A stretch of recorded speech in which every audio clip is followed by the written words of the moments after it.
Hey friends, it's Jasmine, and I hope that you all are doing well.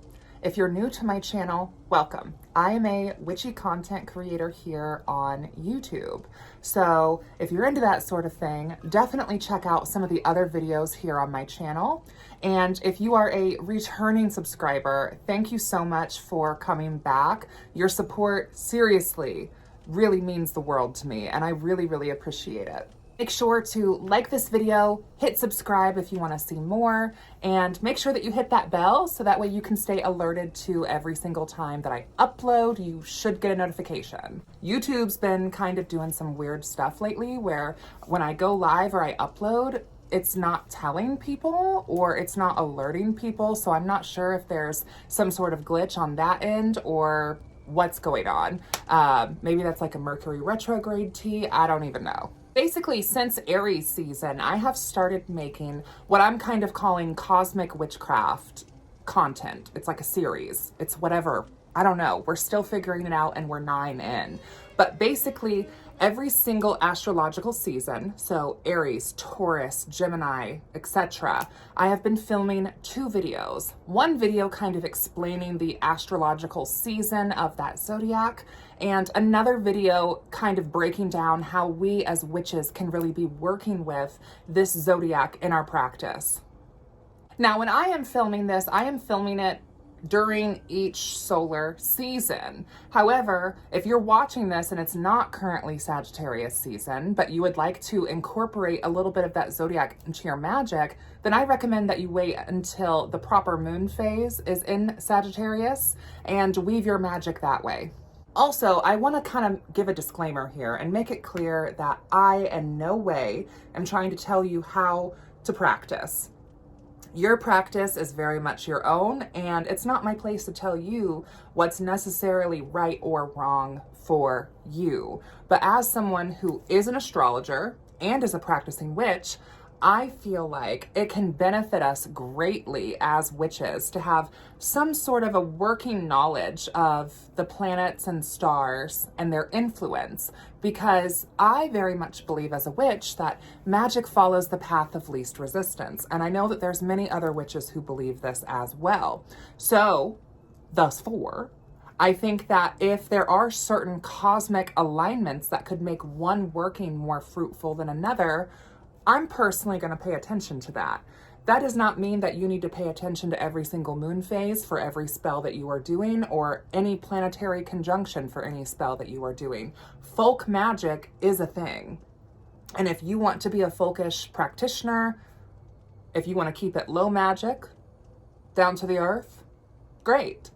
If you want to incorporate a little bit of ceremonial magic or high magic into your folk magic or just into your practice, this is a very approachable way to do it, just by incorporating the planetary bodies and those correspondences of the stars. Now that that disclaimer is over, let's get into the scheduled content.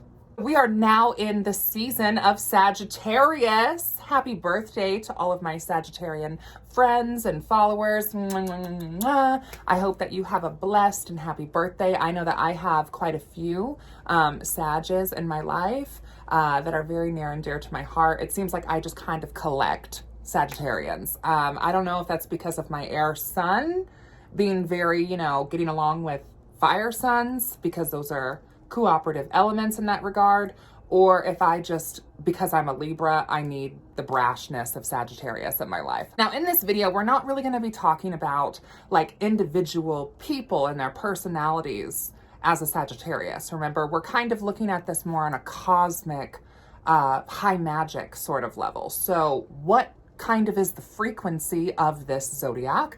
And when the sun is radiating that energy during that celestial season, or when the moon is reflecting light through this zodiac, how can we best utilize this energy? Well, first, what is Sagittarian energy?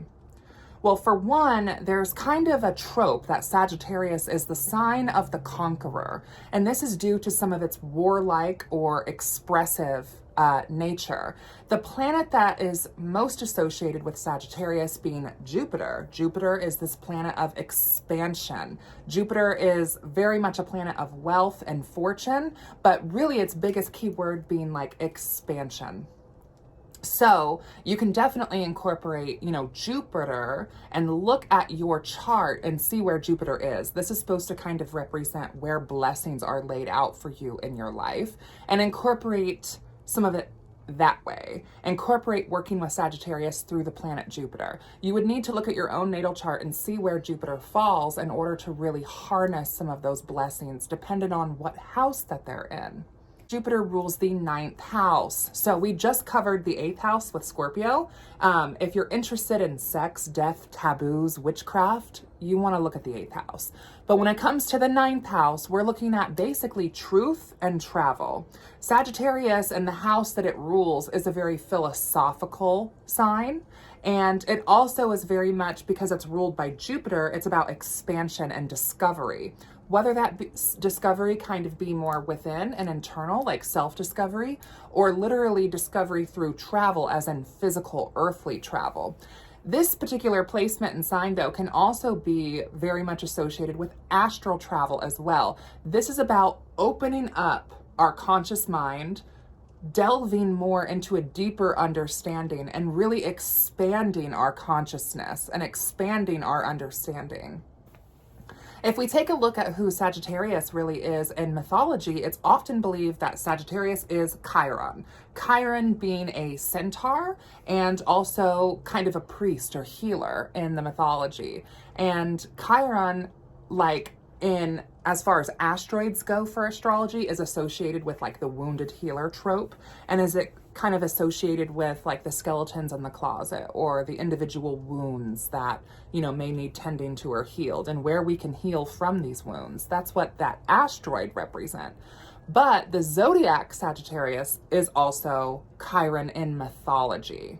So a Sagittaire is basically an archer, and we find that also in sort of the runic symbolism for this sign, as it's typically just an arrow shooting up, not to be mistaken with the rising sign runic symbol that's an arrow like this. The Sagittarius arrow is more like shooting upwards. Sometimes you'll see bow and arrows associated with this as well. Chiron was an archer, Chiron was a warrior, and Chiron was a healer who ultimately faced like an untimely demise by Hydra venom. Now, there's a YouTube channel here called John Solo, and you can check out their content over there. They do a really good job at talking about the 12 star signs and how they relate to mythology specifically. Because if you didn't know, these names do come from somewhere, and our Western astrology is really kind of a mix of its Babylonian roots and then Greek influence. And these names do come from places. And I think that he has a really cool series kind of breaking down that mythology. So if you're interested in learning who Chiron or who Sagittaire is and was, more so from a mythological standpoint, I really recommend that you check out John Solo's channel. Now, I know that in the Southern Hemisphere, it's going to greatly differ, so I would love to hear from some of my Southern Hemisphere witches about how they experience the season of Sagittarius.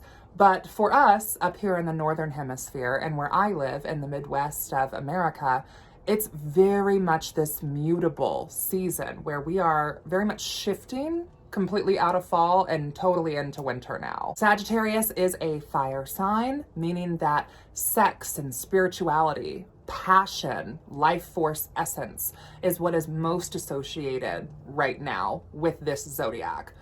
It also is a mutable sign. Mutable meaning that it's transformative and moldable.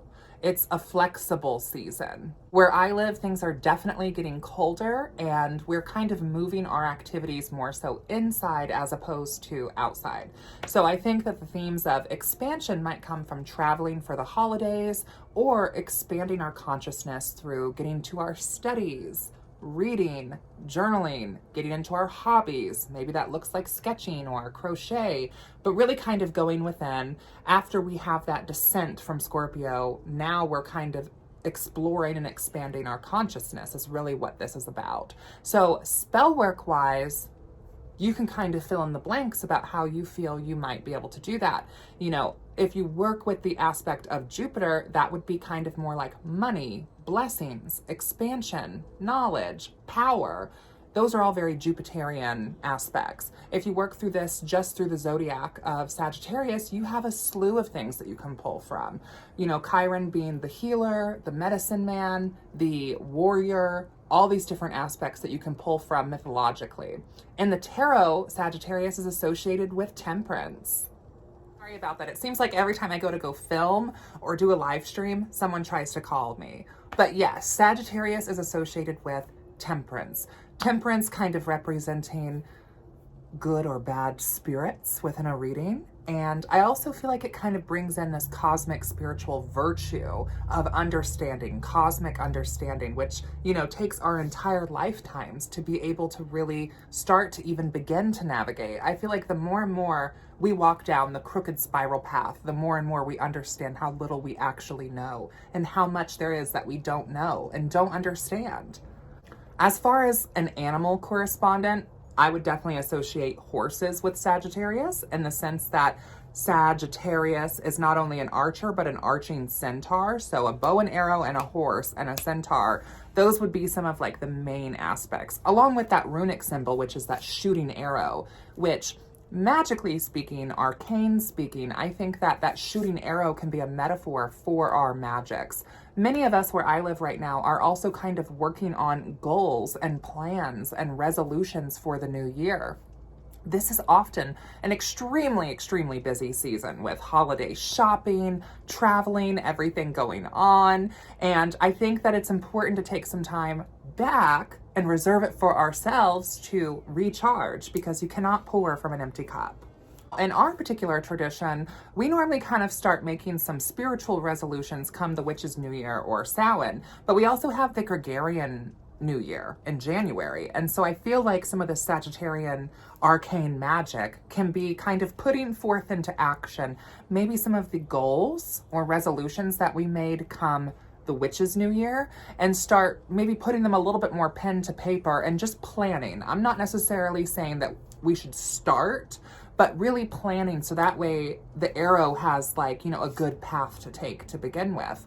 So what is it that you are wanting to manifest next year, right? The next Gregorian year, because I'm aware that the Witch's year has already started.